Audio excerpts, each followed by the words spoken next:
आज मैं ना आपको ऑटो गियर शिफ्ट के बारे में या एजीएस के बारे में मैं आपको बताना चाहूँगा, जिसके चलते हुए कि आप उसको किस तरीके से आप गाड़ी रन कर सकते हैं, यानी आप गाड़ी ड्राइव कर सकते हैं, उसमें कितने फंक्शन होते हैं और आप उसको किस तरीके से आप उसको यानी आप अपनी रोज़मर्रा की लाइफ में आप उसको सही तरीके से यूज़ करते हैं। क्योंकि कई लोगों की ये शिकायत होती है ऑटो गियर शिफ्ट को लेके कि कई बार हम गाड़ी चलाते हैं बट हमको ऑटो गियर शिफ्ट जो गाड़ी होती है फुल यानी एजीएस गाड़ी की वो माइलेज नहीं दे पाती है बरोबर। होता क्या है कि हमें वो उस टेक्नोलॉजी को कैसे अडॉप्ट करना है, किस तरीके से उसको यूज़ करना है, ये हमें आना चाहिए। क्योंकि मारुति भी यही कहता है कि अगर आप ऑटो गियर शिफ्ट को जितना आप एक्सीलेटर आप स्मूथली अगर आप प्रेस करके चलाते हैं उतना ही आपको वो माइलेज आपको और परफॉर्मेंस आपको बेटर देता है। इसी के चलते हुए सर जैसे कि आप देख रहे हैं मेरे सामने में जो गाड़ी है ये वैगनआर का ZXi वेरिएंट है 1.2 लीटर में, ठीक है। और इवन ये अभी न्यूट्रल पे गाड़ी खड़ी है। इसमें है ना कुछ टर्म्स एंड कंडीशन होती है, आप गाड़ी जब भी आप ड्राइव करते हैं तो अभी जैसे कि मैंने यहाँ पे गाड़ी जो है बंद कर दिया है, तो अगर आप मेरे देख रहे होंगे कि ये न्यूट्रल पे भी गाड़ी हमारी खड़ी है। जब भी अगर आप गाड़ी इसमें स्टार्ट करते हैं तो आपको पहले ये ब्रेक है, ये एक्सीलेटर है, तो आपको ब्रेक प्रेस करके ही कभी भी आपको गाड़ी स्टार्ट करनी पड़ती है, तभी आपकी गाड़ी स्टार्ट होती है। देन उसके बाद में ही आपको इसमें गियर आपके इसमें लगते हैं। और इसमें आपको जो रिवर्स गियर भी होता है और जो न्यूट्रल बाकी जो ड्राइविंग गियर भी होता है, ये आपको इसमें ब्रेक प्रेस करके ही आपको गाड़ी चलाना पड़ता है। इसके अलावा इसमें ना आपको 3 फंक्शन आते हैं ऑटो गियर शिफ्ट में। पहला इसका फंक्शन आता है वो होता है इसमें क्रिप फंक्शन, दूसरा एक होता है किक डाउन फंक्शन, तीसरा होता है शिफ्ट ऑन फ्लाई। ये तीनों ही फंक्शन को हम बारीकी से अच्छे से मैं आपको इस बारे में बता दूँ और मैं भी आप अपने रोज़मर्रा की लाइफ में इसको अगर आप यूज़ करते हैं और किस तरीके से यूज़ करना है वो मैं बता देता हूँ। तो आप अपनी गाड़ी ऑटो गियर शिफ्ट गाड़ी में जिसके पास में जैसे अल्टो K10 एजीएस है या वैगनआर एजीएस है या सिलेरियो एजीएस है या स्विफ्ट एजीएस है या डिज़ायर एजीएस है, ये इसके पहले ब्रेजा में भी एजीएस आता था। तो इन गाड़ियों में आप उसको आप अच्छे तरीके से अगर आप यूज़ करते हैं तो उसमें आपको बेहतर परफॉर्मेंस एंड आपको माइलेज मिलता है। कई बार होता है कि जैसे कि अभी हम स्टार्ट करते हैं क्रिप फंक्शन को लेके। अब जैसे मैंने गाड़ी तो स्टार्ट कर दिया था आपको, जैसे मैंने बताया हुआ है भी है, ये आपका रिवर्स मोड है और ये आपका है ये ड्राइविंग मोड। रिवर्स मोड और ड्राइविंग मोड में ही क्रिप फंक्शन आपका काम करता है। क्रिप फंक्शन होता क्या है? क्रिप फंक्शन होता ये है कि अगर आपने एक बार ड्राइविंग मोड में गाड़ी डाल दी है तो सामने का जो पोजीशन है यानी आपकी जो गाड़ी है बगैर एक्सीलेटर दिए, आप देख रहे होंगे मैंने यहाँ पे अभी एक्सीलेटर नहीं दिया गाड़ी को, तब भी मेरी गाड़ी जो है एक ऑन एंड स्पीड मेरी गाड़ी की एक 10 की स्पीड लेके वो चलती है। अगर आपका गाड़ी यानी रास्ता जो है स्थिर रास्ता है यानी बैलेंस है, अदरवाइज अगर चढ़ाव वगैरह रहा तो गाड़ी आपकी नहीं चढ़ पाएंगे, आपको एक्सीलेटर देना पड़ेगा। जो क्रिप फंक्शन जो होता है वो ज़्यादातर हमारा क्राउडेड एरिया में यूज़ होता है। अगर आप बम्पर टू बम्पर गाड़ी ड्राइव कर रहे हैं, कंजेस्टेड एरिया में अगर आप ड्राइव कर रहे हैं, सिटी में अगर आप ड्राइव कर रहे हैं, तो ये वहाँ पे खास तौर से यूज़ होता है। इसको बोलते हैं क्रिप फंक्शन। उसके बाद में एक आता है kick down function. Kick down function होता ये है कि जब भी आप गाड़ी रन कर रहे हैं, अब गाड़ी आप चला रहे हैं, गाड़ी चलाने के बाद में अगर आपको लगता है कि मुझे मेरे सामने में जो गाड़ी है उसको मुझे ओवरटेक करना है या इसके अलावा मुझे एक एक्स्ट्रा टॉर्क की ज़रूरत है, मुझे एक्स्ट्रा पावर की ज़रूरत है, तो उसको आपको एक पुश करने के लिए आपको चाहिए रहता है। तो अभी देखिए मेरी गाड़ी का गियर यहाँ पे जो है तीसरे पे से दूसरे पे आ गया क्योंकि मैंने इसमें हार्ड प्रेस किया। तो इसमें मारुति जो बोलती है, एक होता है किक डाउन फंक्शन में ये होता है कि इसमें आप 2 तरीके से आप इसमें यानी कि पावर जनरेट कर सकते हैं, जिसे हम टॉर्क जनरेशन भी कहते हैं। एक तो ये होता है कि जब आप गाड़ी चला रहे हैं तो आप इसको 2 टाइम्स आपको एक्सीलेटर को आपको हार्ड प्रेस करना पड़ता है। अगर आप पावर से देखा जाए तो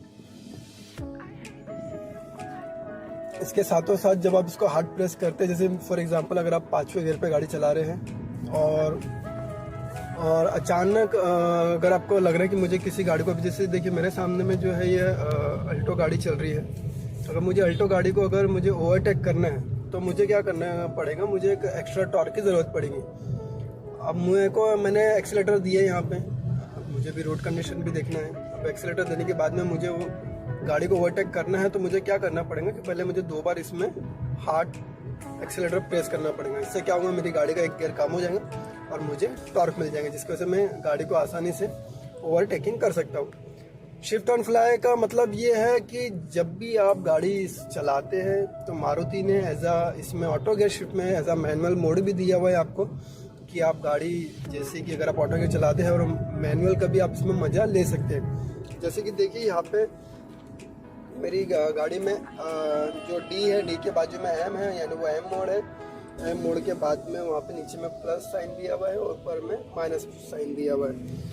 तो ये जो साइन जो दिया हुआ है ये एक्चुअल में गाड़ी के गियर पोजीशन को कम और ज़्यादा करने के लिए वो दिया हुआ है। आपको अपनी गाड़ी का गियर अगर आपको बढ़ाना है या कम करना है उस हिसाब से वो दिया हुआ है। तो शिफ्ट ऑन फ्लाई जो मेजरली जो यूज़ होता है वो ख़ास तौर से बहुत ही कम लोग यूज़ करते हैं उसको। अभी जैसे मेरी गाड़ी का गियर जो है चौथा गियर है, अगर मुझे लगता है कि मुझे मैनुअल में चलाना है गाड़ी तो मैं डायरेक्टली इसको इधर मैंने मूव कर दिया बगैर ब्रेक प्रेस कर। इसको इसीलिए कहा जाता है शिफ्ट ऑन फ्लाई, कि आप गाड़ी चलाते वक्त किसी भी कंडीशन में आप गाड़ी का गियर चेंज कर सकते हैं। यानी अगर आपको मैनुअल मोड में चलाना है, अगर आपको ड्राइविंग मोड में चलाना है, या आप ड्राइविंग मोड से आप मैनुअल मोड ऑटोमेटिक मोड में जा सकते हैं और ऑटोमेटिक मोड से आप मैनुअल मोड में जा सकते हैं। अभी देखिए यहाँ पे मैंने मैनुअल पे गाड़ी चला रहा हूँ तो मेरी गाड़ी का जो गियर है यहाँ पे पहले ही दिखा रहा है, पहले ही मैं एक्सीलेटर दे भी रहा हूँ। मैंने क्या किया, अभी दूसरा गियर इसमें शिफ्ट कर दिया, तब जाके मेरी गाड़ी का यहाँ पे गियर बढ़ा इसमें। तो ऐसे ही आपको जब भी अगर आप गाड़ी चलाओगे मैनुअल मोड में तो आपको यहाँ पे गियर आपको प्रेस करना पड़ता है, तब जाके ही वो गियर इसका यानी आपको बढ़ता है और आप इजीली आप चला सकते हैं। इसके अलावा फॉर एग्जांपल इसमें एक बहुत ही अच्छी बात ये भी है दोस्तों कि जब भी अगर आप गाड़ी जैसे कि 5वें गियर पे अगर आप गाड़ी चला रहे हैं, 5वें गियर पे अगर आप गाड़ी चला रहे हैं और अचानक से कोई अगर आपके सामने में कोई ऑब्जेक्टिव चीज़ आ जाती है और अचानक में अगर आप ब्रेक मारते हैं तो आपको यहाँ पे गियर कम करने की ज़रूरत नहीं पड़ती है, और जिसके थ्रू आप इजीली जो गाड़ी का गियर होता है वो आपका 5वें पे से पहले गियर पर आपका आ जाता है, जिसकी वजह से आप जो भी इम्पैक्ट होने वाला रहता है वो चीज़ आपकी बच जाती है। और ये ऑटो गियर की खास बात यही है कि आप इसको अचानक में कहीं भी कंडीशन में अगर आप ब्रेक मारते हैं तो ये भले ही कितने ही गियर पे गाड़ी चल रही होगी तो ये आपके पहले गियर पर गाड़ी आ जाती है। और सबसे इम्पोर्टेंट बात ये है कि लैग नहीं होता है ये गाड़ी और बंद नहीं पड़ती है। और ये गाड़ी मैं उन लोगों के लिए सजेशन करूँगा जो थोड़ा सा कंजेस्टेड एरिया में, क्राउडेड एरिया में या हिल टॉप वगैरह पर अगर आप गाड़ी कोई चलाते हैं तो वहाँ पे अगर आपको दिक्कत जाती है गाड़ी रन करने में एज अ मैनुअल गाड़ी, तो उनको मैं ऑटो गियर गाड़ी प्रेफर करूँगा कि उनके लिए बहुत ही बेहतरीन गाड़ी है। और हाँ, सबसे इम्पोर्टेंट बात ये कि अगर आप देखे होंगे कई बार कि जब भी अगर आप गाड़ी हिल स्टेशन वगैरह पे ज़्यादा, कई लोगों के मेरे को ये सजेशन थी या ये सजेशन में फीडबैक थे कि ऑटो गियर जो गाड़ी है वो लैग करती है, कि उसके गियर पावर नहीं पकड़ती। तो ऐसा कुछ भी नहीं है इसमें, इसीलिए मारुति ने इसमें आपको मैनुअल मोड भी दिया हुआ है। जब अगर आप हिल स्टेशन वगैरह पे अगर आप जा रहे हैं, अगर आपको रोड कंडीशन पता है वहाँ पे थोड़ा कंजेस्टेड है, वहाँ पे हमारी गाड़ी पहले या दूसरे गियर पे ही चलेगी, तो आप ऐसी सूरत में आप ऐसे कर सकते हैं कि गाड़ी को आप डायरेक्टली मैनुअल मोड पे आप चला सकते हैं, जिसके से गाड़ी को अगर आप कभी भी पहले या दूसरा गियर अगर आपको लगता है तो उस हिसाब से आप चला सकते हैं। क्योंकि ड्राइविंग मोड जो होता है वो आपके एक्सीलेटर को सेंस करते हुए गाड़ी का गियर चेंज करता है, जो कि उस पर्टिकुलर एरिया में या जिस तरीके का आपको एक्शन चाहिए रहता है गाड़ी के साथ में, उससे वो काम नहीं कर पाता। इसलिए मारुति ने भी जो इसमें वो फंक्शन दिया है बहुत ही बेहतरीन दिया हुआ है, इसलिए इसमें मैनुअल मोड है। अगर आप इसको मैनुअल मोड पे अगर आप हिल स्टेशन वगैरह पे अगर आप यूज़ करते हैं तो वो आपके लिए काफ़ी फ़ायदेमंद हो सकती है। तो इतना था दोस्तों मेरे लिए आज का। अगर आपको वीडियो कैसी लगती है आप मुझे प्लीज़ बताइए, कमेंट कीजिए, शेयर कीजिए और लाइक कीजिए। और कुछ अगर इसमें सीखने वाली चीज़ रही तो आप मुझे कमेंट करके बता सकते हैं। Thank you.